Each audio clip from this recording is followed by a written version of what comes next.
interested to see what Garland can do with Kevin Love because he's a natural pick and roll player, and Kevin Love is a natural pick and roll player and pick and pop player himself. So I'm really interested to see how they play together. If Garland can come in, I could see this team being a little surprising also because there were a few guys last year who were a little in over their heads. Guys like Tristan Thompson, uh, guys like Larry Nance Jr.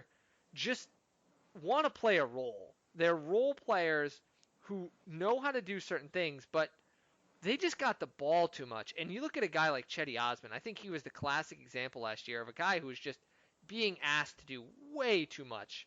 And I think it might be good for his development, but if those guys can settle into their roles, I mean, I saw some flashes last year from Larry Nance, and I think that he could be a really good NBA player. I mean, he takes really good shots. And Jason, you might be shocked to hear this. I know I was shocked when I saw this earlier today. Did you know that Nance averaged over 3 assists a game last year in only 26 minutes? I mean, that is like one of the top numbers for big men in the league. And for a guy who's so good defensively and rebounding the ball, I think that speaks to the fact that there's a little more to his game than what we've seen. I mean, he was shooting the ball. If he can improve, I don't know. I think this team could be a little better than we're maybe thinking they are because I think guys on this team really were asked to do too much, and if they can settle into roles around Love, Garland, and Sexton, I wonder if they could be a little bit of overachievers. Well, the one reason I think they could be is because there's no more drama in Cleveland. You know, LeBron left now 2 off seasons ago. Ty Lue gets fired 6 games in. John Beilein comes from a renowned college program in Michigan, takes a young team, not going to put up with any BS. So I think that this is finally the time where the Cavs can just focus on continuing the rebuild, finding out which players are keepers, who they can build around, and then the types of players that they want to go out and get. So I think this is a textbook rebuild year for the Cavs. Can they be competitive? Sure, why not? Will they be much of anything that we're talking about them in April? Absolutely not. Well, I will say this. I have 2 more points here. One is that if they're healthy, look out for this team to be one of the best rebounding teams in the entire league. You have a guy in Kevin Love who's a double-double machine. Tristan Thompson, one of the best rebounders in the league. Larry Nance, one of the better rebounders in the league. And Chetty Osman is a decent rebounder for his position. So I could see them being one of the better rebounding teams in the entire league. And I think that's going to pay dividends. The other thing is, before we get to the ceiling and floor for this team, for the love of God, please do not let Jordan Clarkson shoot as much as a year ago. One of the worst league pass moments last year was flipping on any Cavs game and watching Jordan Clarkson take over the offense, who simply is not an NBA point guard. He is a zero guard, cannot pass the ball, does not read NBA defense. Could be a solid player, but really has to refine that part of his game. And I think if Bayline can take the ball out of his hands and put it into Sexton's and Garland's hands, as well as obviously Kevin Love, that's going to pay dividends for this team. So as far as the ceiling for this team, I have it a little bit higher than you do. I think this could be a team that is kind of mid 30s in the win total. Maybe partway through the season, people say, could the Cavaliers, could they make a playoff run type team? I don't think they'll get there, but a team that people are excited about going into next season. Okay, so you have a bit of a higher ceiling than me. I'm going with 30 wins. Okay, so the DraftKings odds here is 23.5. So I'm going to say 30 wins and taking the over. And the floor, which wouldn't be a total surprise, but then again, they do play in the same conference as the Charlotte Hornets. But if everything crashes and burns, my floor is last place in the East. My floor is about where the Pistons are, that they're last in this division, bottom 3, bottom 5 in the conference. But I think there's some really terrible teams. We haven't gotten to the Knicks, the Hornets, or the Wizards, but those are going to be some really, really bad basketball teams with really no hope. So for me, they're not quite as low, and I'm pretty confident to take the over on this team. I mean, I think people really didn't realize that the Cavs were actually a decent unit when completely healthy last year. And if they hold on to Kevin Love, I would say that the over on this is a near lock if Kevin Love stays healthy and they keep him. So I like the over quite a bit actually here, assuming that they hold on to Love, and I'm not sure that Yeah, there's any this team is looking set for him. real low. No, it is set really low. So I think the over is definitely a safe bet, especially at 23.5. Kevin Love's good for at least 7 or 8 win shares by himself. So you have to hope the young backcourt pans out. But now, the moment we've all been waiting for, I'm going to dub this segment Ben's Blissful Bulls Preview. Ben, take it away, pal.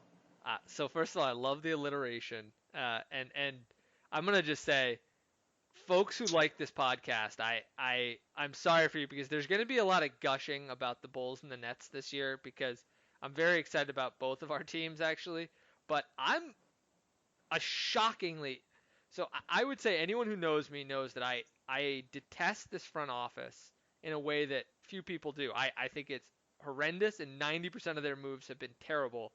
And yet I couldn't find anything to argue with this offseason, Jason. It was unbelievable.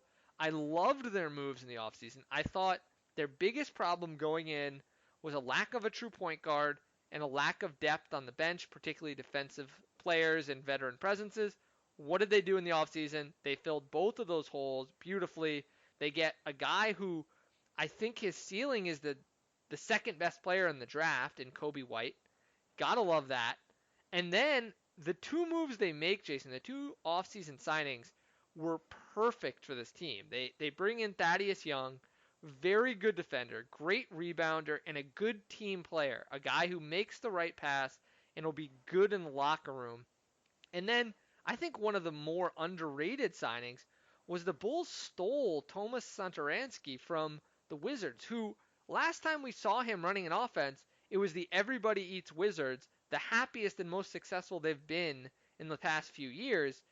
And now we're watching him lead a Czech Republic team that has proceeded further than Greece, Jason, with him as their best player. I think that speaks a lot to his ability to lead a team. He is a perfect backup point guard. Unfortunately, I think this signing pretty much spelled the end of Chris Dunn's time in Chicago.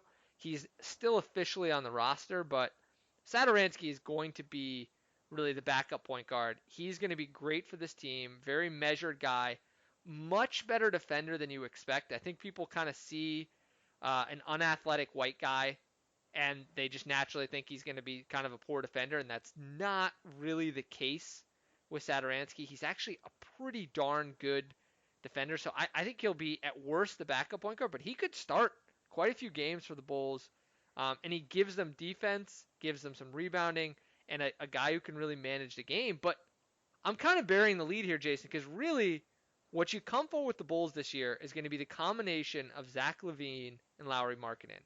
And I'm going to make a bold prediction and say I think Zach LaVine will be an all-star this year if he stays healthy. If you look at his numbers last year, they resembled that of Bradley Beal, um, and he really came along as the season went. I was a big critic, and if you listen to this podcast from a year ago, I was not pleased with the signing of him, and he really won me over as the season went on. Became a much, much better playmaker over the course of the season. Really started to get under control and started to understand the way to see the floor and the way that the game could come to him. And you could see things kind of slowing down as the season went on.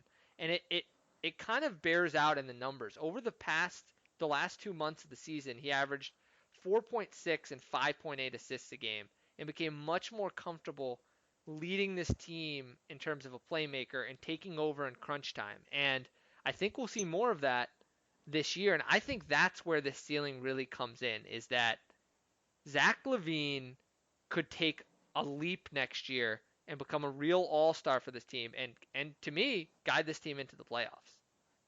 So I will agree that I do think they have a nice young nucleus. You talked about LaVine, Kobe White, Markkanen, Otto Porter, Wendell Carter, Chris Dunn. They have a nice nucleus. However, I've been saying all summer, I want to give them one more year before I truly think they are ready to take the next step in the East. I think the Hawks are ahead of them as far as a rebuild timeline. I think they're better off than the Cavs, definitely the Hornets, Wizards, and Knicks, even though the Knicks have RJ Barrett. So they are on the right track. You mentioned a guy like Kobe White, and the struggle young point guards have as they try and integrate themselves into the NBA. So I do think all of that will hold true this season. I think White will struggle. I think Chris Dunn needs to show that he's worthy of being on an NBA roster. So there's still work to be done, which is why I think they are 1 year away. But I do think that Porter, Marketing, and Carter are the ones in for big years. Not so much Zach LaVine. I think Marketing can be an all-star in the East. I think Carter needs to take that next step and show that he could be a playoff caliber center. And then Porter with the big contract is that veteran presence with Thaddeus Young there in that locker room. I think to try and guide these young kids as they go through the rigors of an NBA season will be crucial for the Bulls' development. Yeah, no, absolutely. I mean, I think Markkanen and Carter are going to be big parts. I just think that Levine showed that he could be the guy on this team, and I think that's huge. And to me, really the one of the biggest numbers that I could give to you, Jason, is the number of games missed between these guys. Levine missed 19 games. Markkanen missed 30 games. Wendell Carter missed 38 games. And they only had half a season of Otto Porter, and he missed a good chunk of that. When you saw those guys on the floor together, they were very solid. And even Chris Dunn missed 36 games. When your top five guys missed half the season almost each, I mean, it's no wonder that this team was as bad as they were a year ago. Levine was the only one who had any sort of health, and he dealt with a number of nagging injuries and was asked to do way too much at parts of the season. So to me, that's going to be a big part. If health can kind of manifest itself, I think this is going to be a good team. I've said in the past that I think this is a team that's going to surprise a lot of people because I think people sometimes in the NBA forget about how big of a factor health is. Guys get injured, and it's just kind of a fluky thing. Some guys go down, and then the next year they're 100% healthy. So if you just go back and you regress things to the mean on this one, it's going to mean more games played for their best players. I think that leads to more wins. And so for me, I think the ceiling of this Bulls team is that they make the playoffs, and I think they could be a 7 or 8 seed in the playoffs this year, given the watered down Eastern Conference. So I will agree with you. I think their absolute ceiling, even though I don't think it's going to happen, is getting into the playoffs as that eighth seed. Maybe they leapfrog the Pistons, or they sit there and they get in as the seventh or the eighth seed if they win enough games and everything shakes right. However, my one question I want to pose is there any other coach in the NBA right now as it stands today, September of 2019, whose seat is hotter than Jim Boylan's? I think Jim Boylan can be the Ty Lue of this NBA season. If the Bulls get off to a rocky start, I think he could be the first head coach fired here in this new season. Well, I mean, I'm gonna go with Frank Vogel right off the top of my head. No way, no Jason way. Kidd He'll get waiting he'll in the get wings. he'll get High the full year. expectations. He'll get the full year. You don't even like Jim Boylan. I don't, but I think that he's walked into a beautiful situation. Another guy who's got a very hot seat is Mike D'Antoni, I think. The new owner for that team seems a little bit unpredictable. The reason I'm not that worried about Boylan is that they were a 22 win team last year, Jason. I think the chances of them winning fewer than 22 games are as close to zero as I can imagine. I would be flabbergasted if they won less than 30 games. Absolutely shocked. I think the absolute I know I'm getting ahead of myself. I think the floor of this team is 30 wins. I think that's the absolute floor for them. I mean, I think that they are a solid team who last year had a ton of injuries and would have been probably a 30-win team a year ago if not for those injuries. And then with health this year and development of those young guys, I think 30 wins is very much the floor. And I think if they win 30 games, it would be very, very unlikely that Boylan gets fired. I think the big question for him will be how he utilizes Kobe White on this team, because ultimately one of the most challenging positional groups in the entire NBA this year is the Chicago Bulls point guard lineup. They have got Tomas Satoransky, who I've already mentioned. They've got Chris Dunn. They kept Ryan Arcidiacono. They got Kobe White, and then they decided to hang on to Shaq Harrison. So you've got 5 point guards on this roster. That means 2